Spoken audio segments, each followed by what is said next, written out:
कहते हैं कि अकबर यहां पर बाहर आके बैठ जाता है। अब स्थितियां यह है कि चित्तौड़ के किले की रक्षा के लिए जयमल जो कि मेड़ता के राजा है और पत्ता चुंडावत जो कि उनके बहनोई लगते हैं और मेवाड़ के 16 प्रथम श्रेणी ठिकानों में से एक आमेट के मुख्य सामंत है, वो किले की रक्षा कर रहे हैं। अपने गिने चुने 8000 सैनिकों के साथ अकबर एक लंबी चौड़ी लाखों की संख्या के अंदर सैनिकों के साथ में, सेना के साथ में चित्तौड़ के किले के बाहर बैठा हुआ है। चित्तौड़ का किला इतना ऊंचा बना हुआ था, इतना सुरक्षित बना हुआ था कि किले को भेदना संभव नहीं था। आता है किले के गेट खुलवाने के लिए कुछ साम दाम दंड भेद की नीतियां ही अपनानी पड़ेगी आपको। और अकबर को जब ये समाचार मिले कि चित्तौड़ के किले में उदय सिंह तो है ही नहीं, चित्तौड़ के किले की रक्षा इस समय जयमल कर रहा है जो कि मेड़ता का राजा है। अकबर 1562 ईस्वी में मेड़ता पर कब्जा कर चुका था और जयमल को मेड़ता पर अकबर के कब्जे के बाद ही उदय सिंह के पास यहां पर आना पड़ गया था। अतः अकबर को लगा यार ये तो काम ठीक है, इस समय किले के अंदर मालिक तो है ही नहीं, अपने किसी बंदे को दे के गया हुआ है। घर का मालिक खुद नहीं हो तो दूसरे आदमी से तो घर लेना थोड़ा सा सरल हो ही जाता है। भाई आपके पड़ोसी आपको चाबी दे के जाएं और अचानक गुंडे अटैक कर दे उनके घर पर, आप एक बार तो कोशिश करेंगे कि बचाया जाए उस घर को, पर अगले जान पर ही आ जाए कि हम मारेंगे तो बंदा चाबियां दे ही दिया, साधारण आदमी क्या करे। और फिर उस घर से अपना लगा उतना हो भी नहीं पता, अपने के लिए तो फिर भी आदमी लड़ ले, दूसरे के लिए लड़ना बिरली बात होती। तो कहते हैं कि अकबर ने जयमल के पास संदेश भेजा कि जयमल यार मुझे तो पता ही नहीं था तुम यहां चित्तौड़ के किले में हो, और तुम यार क्यों चित्तौड़ वालों के लिए लड़ने मरने का तुले हुए हो। तुम मेरे से मेड़ता वापस ले लो जो 1562 में मैं तुमसे ले चुका था, और इसके बदले में मुझे चित्तौड़ का किला दे दो। तुम्हारा चित्तौड़ के किले के अंदर क्या है, तुम इसीलिए तो यहां पर बैठे हो क्योंकि तुम्हारे पास मेड़ता नहीं, अपने राज्य में जाके राज करो, ये मुझे दे दिया जाए।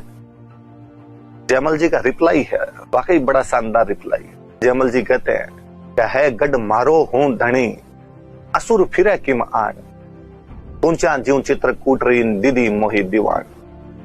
ये गढ़ मेरा है, मैं यहाँ का मालिक हूं। दीवान जी मतलब मेवाड़ के राजा जो कि एकलिंग जी के दीवान है, वो इसकी चाबियां मुझे देकर गए हैं, इसलिए जब तक मैं जिंदा हूं किले में दुश्मन नहीं घुस सकता। अकबर को लगा यार जयमल टेढ़ा आदमी बन रहा है। अकबर ने एक बार फिर प्रलोभन दिया और अकबर ने कहा कि तुम एक काम करो,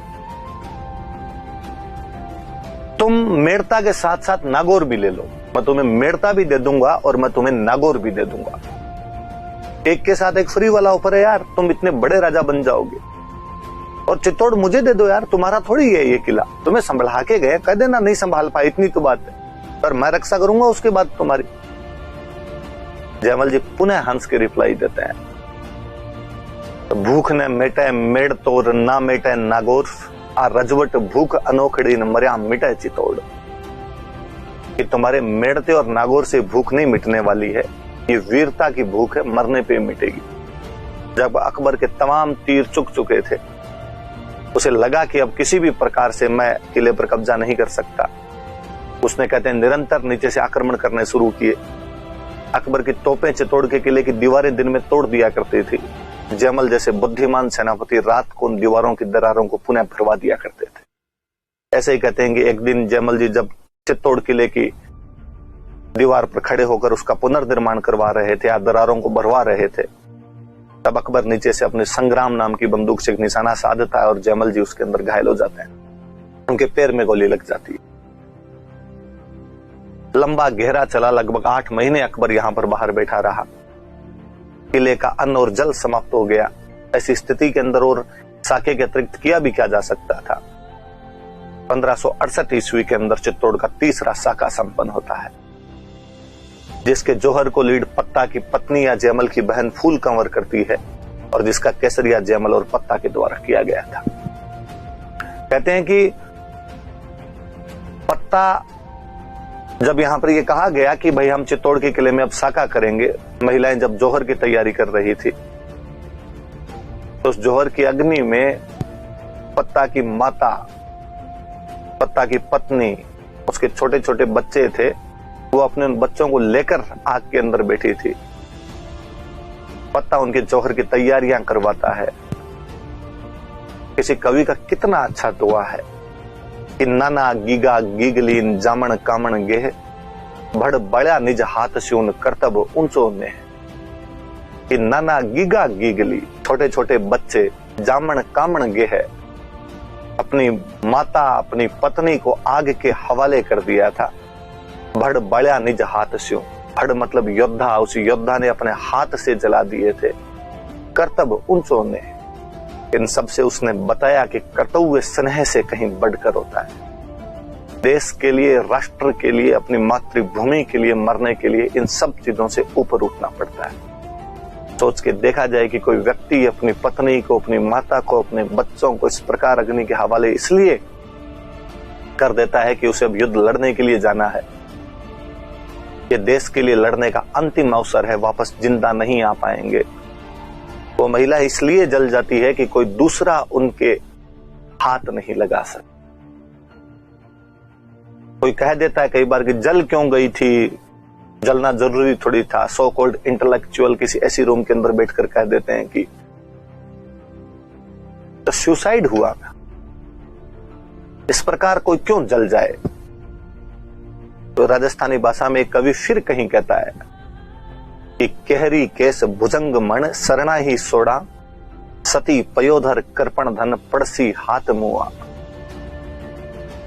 केहरी केस, शेर का बाल, भुजंग मण, सांप की मणि, सरना ही सोड़ा, किसी योद्धा की शरण में गया वह व्यक्ति, सती पयोधर, किसी पतिव्रता नारी का अंचल, कृपण धन, किसी कंजूस का धन, ये तभी हाथ आ सकते हैं जब वो मर जाएं। कोई महिला अपने जिंदा रहते हुए किसी परपुरुष का हाथ तो अपने पर कैसे लगने देती। कि वो भी जानते थे ये बात, तो यदि वो सब लोग बाहर निकलेंगे लड़ेंगे तो स्वाभाविक रूप से सब लड़ते हुए मरेंगे।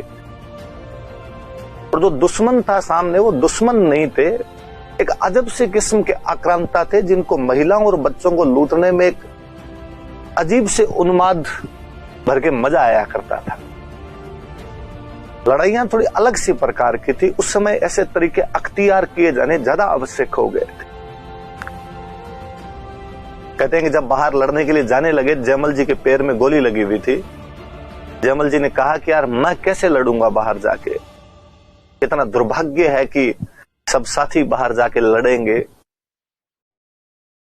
सबको आज रणभूमि में दो दो हाथ दिखाने का मौका मिलेगा, मैं घायल होने की वजह से यहां पर पड़ा रहूंगा, लड़ नहीं पाऊंगा। उन सैनिकों में एक सैनिक था कल्ला राठौड़। तो कल्ला राठौड़ जयमल जी कहता है कि अंकल दुखी होने की आवश्यकता नहीं, आप मेरे कंधों पर बैठ के लड़ सकते हैं। उस दिन जयमल राठौड़ कल्ला राठौड़ के कंधों पर बैठकर लड़ रहे थे।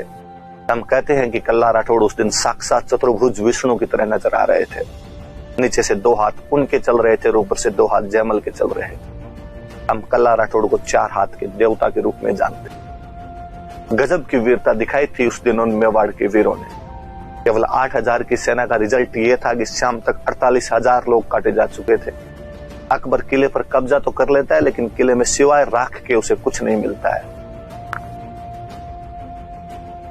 अपनी इस भयंकर बर्बादी को देखकर भारत के उस महान राजा ने चित्तौड़ के किले के अंदर बैठे निर्दोष किसानों, मजदूरों को, जिनका युद्धों से कोई लेना देना नहीं था, 30,000 लोगों को गाजर मूली की तरह कटवा के यहाँ पे मीनारें चुनवा दी। एक बार पुनः वो यहाँ पर कोई गाजी की उपाधियां धारण कर रहे थे। मजहब की लड़ाई संपन्न हो चुकी थी। इतिहास पता नहीं कितना न्याय करेगा नहीं करेगा, पर जयमल पत्ता जनश्रुतियों में लोगों की जिह्वा पर हमेशा जिंदा रहेंगे। किसी दूसरे के किले के लिए इस प्रकार लड़ मरने की, इस प्रकार वीर गति को प्राप्त हो जाने की गाथाएं भी आप राजस्थान के अतिरिक्त कहीं नहीं सुन पाएंगे।